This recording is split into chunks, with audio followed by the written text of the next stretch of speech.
সম্মানীয় দর্শক শ্রোতা, যে যেখান থেকে দেশ ও দেশের বাইরে থেকে যারা আমাদের এই ভিডিওটি দেখছেন তাদেরকে জানাই বিপিএম টিভির পক্ষ থেকে অসংখ্য ধন্যবাদ ও অভিনন্দন।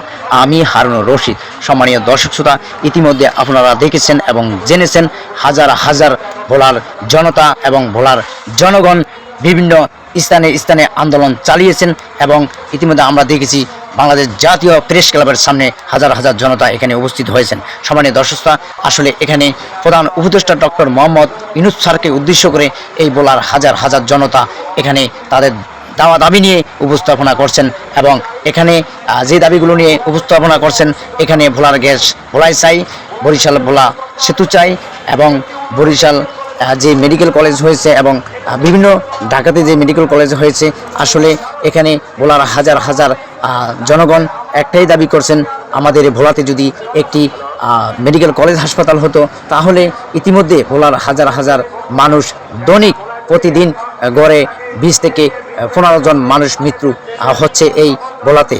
আর যদি এই ভোলা মেডিকেল কলেজ হতো তাহলে হয়তো এত মৃত্যুর ঝুঁকি হতো না।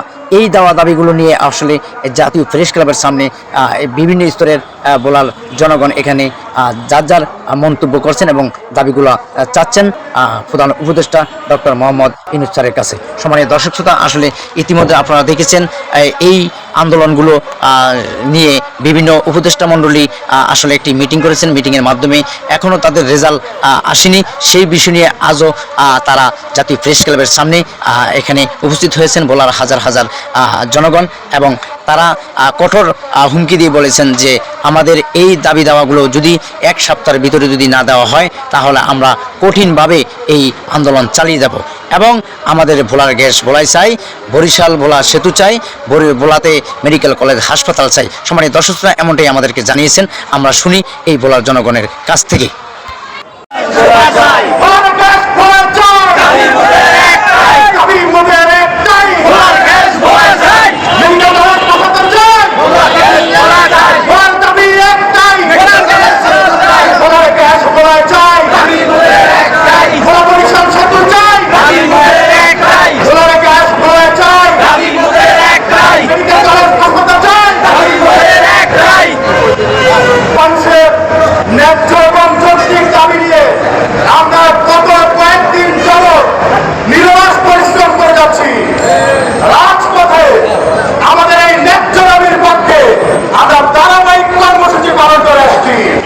কিন্তু আমরা দেখলাম আমাদের অক্লান্ত পরিশ্রম ভোলাবাসীর প্রাণের দাবির পক্ষে এই অন্তর্বর্তীকালীন সরকারের এখনো পর্যন্ত কোনো ভ্রুক্ষেপ নেই।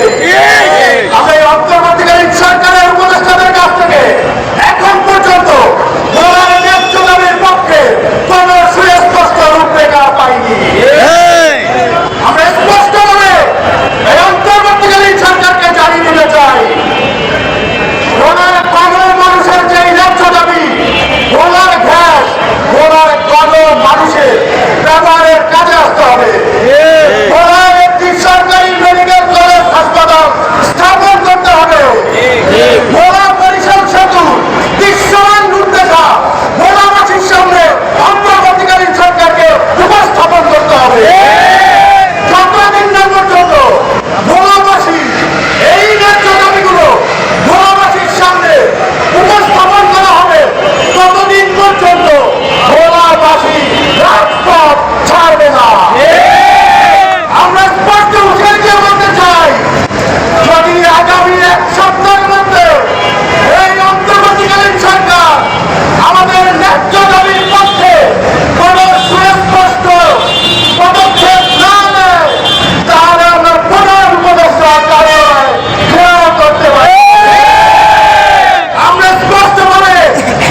বক্তব্য এখানেই শেষ করছি।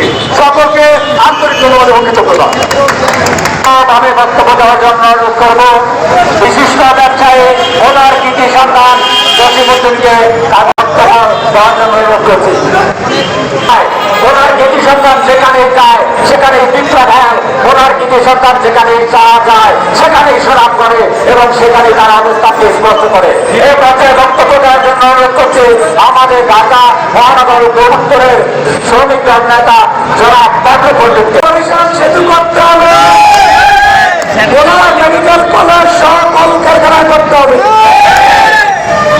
মাননীয় দর্শক শ্রোতা, আপনারা ইতিমধ্যে দেখেছেন ভোলার এই দাবি নিয়ে বিভিন্ন নেতাকর্মী এবং বিএনপি, বিজেপি এবং বিভিন্ন স্তরের নেতাকর্মীরা এই জাতীয় প্রেস ক্লাবের সামনে উপস্থিত হয়েছেন। আসলে দাবি মোদের একটাই, ভোলার গ্যাস ভোলাই চাই। দাবি মোদের একটাই, ভোলা মেডিকেল কলেজ চাই। দাবি মোদের একটাই, বরিশাল ভোলা সেতু চাই। এই নিয়ে বিভিন্ন স্তরের নেতাকর্মীরা আসলে এই জাতীয় প্রেস ক্লাবের সামনে উপস্থিত হয়েছেন। সম্মানীয় দর্শক শ্রোতা, ইতিমধ্যে আপনারা দেখেছেন বিএনপির আরেক নেতা কি বলছেন, আমরা তার মুখ থেকে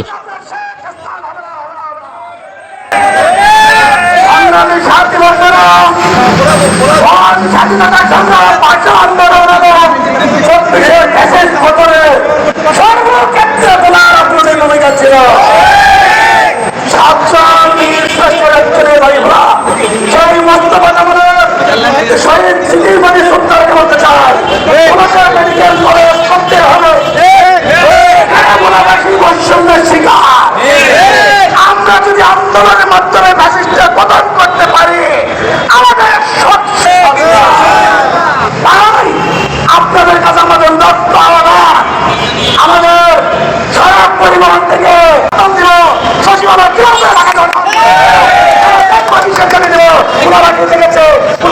করতে হবে সেই আশীর্বাদ করতে হবে। আজকের সময় আমাদের সবাইকে আমার কৃতজ্ঞতা এবং ধন্যবাদ জ্ঞাপন করে আমার আর ভোটার নাজির রহমান তার সন্তান ভোটার জন্য করেছেন বিদায়। ভোটার মানুষ করতে পারে ওরা এক আসন থেকে এই আন্দানি রহমান পাত্রকে এমপি বানিয়েছেন এবং তার পরবর্তীতে ওরা 2 আসনে তারই সাথে 2009 সালে আজিমুর রহমান পাত্রকে এমপি বানানোর কাছাকাছি এমপি বানিয়ে ফেলেছিলেন। আপনারা না ভাগালে সেটা হতো না। সুতরাং ভোটার মানুষের জন্য কিছু করেন, ভোটার মানুষ তার প্রতিদান দিলে এই পর্যায়ে বক্তব্য দেওয়া।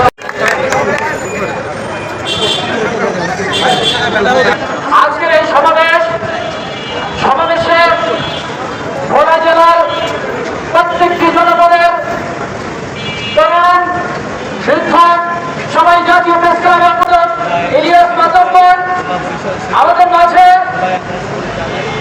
বিজেপি প্রার্থী কেন্দ্রীয় কমিটির ছাত্র সংসদের আহ্বায়ক সাইফুল উপস্থিত ছিলেন, বাবলু ভাই উপস্থিত ছিলেন, সাগর হাওলাদার, শরীফ ভাই সহ আমাদের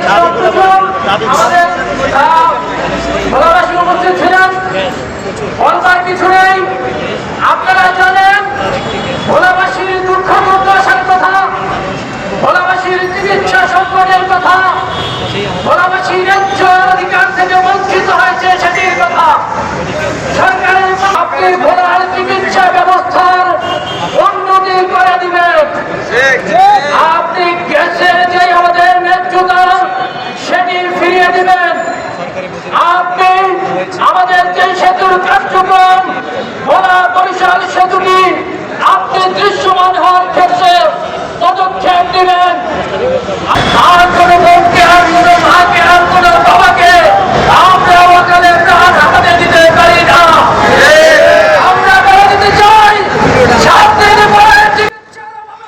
আমরা যেমনটাই এখানে জানতে পেরেছি যে আমরা যখন জিজ্ঞেস করছি যে আপনারা আসলে ইতিমধ্যে কয়েকবার দেখেছি দফায় দফায় আপনারা আন্দোলন চালিয়েছেন বিভিন্ন জায়গায়, যাত্রাবাড়ি, ছনিয়াকড়া এবং মোহাম্মদপুর, মিরপুর 10, 11 এবং বিভিন্ন জায়গায় দেখেছি যে এই ভোলার সাধারণ জনগণ এই দাবিগুলো নিয়ে বিভিন্ন আন্দোলন করেছেন। এবং ভোলাতেও আমরা দেখেছি যে আসলে এই দাবিগুলো নিয়ে আন্দোলন করেছেন। আসলে তাদেরকে আমরা প্রশ্ন করেছি যে আসলে এই আন্দোলনগুলো আপনাদের কতদিন থাকবে এবং কত ঘন্টা থাকবে। আসলে তারা আমাদেরকে যেমনটাই জানিয়েছেন যে এখানে যতক্ষণ পর্যন্ত আমাদের এই দাবি দুবোগুলো না মেনে নেওয়া হয় প্রধান উপদেষ্টা ডক্টর মোহাম্মদ ইউনূস স্যার, ততদিন পর্যন্ত আমরা কঠোরভাবে এই আন্দোলন চালিয়ে যাব। সম্মানীয় দর্শক শ্রোতা, ইতিমধ্যে এই সমস্ত মন্তব্যগুলো করে একটি ছোট মিছিল করে আসলে তারা প্রেস ক্লাব থেকে পল্টনে ঘুরে ঘুরে আবার প্রেস ক্লাবের সামনে এসে তারা এই সমাবেশটি এখানে সমর্থক করে। সম্মানীয় দর্শক শ্রোতা, এই ছিল আমার কাছে বলার সর্বশেষ তথ্য। Harunur Rashid, BPM TV.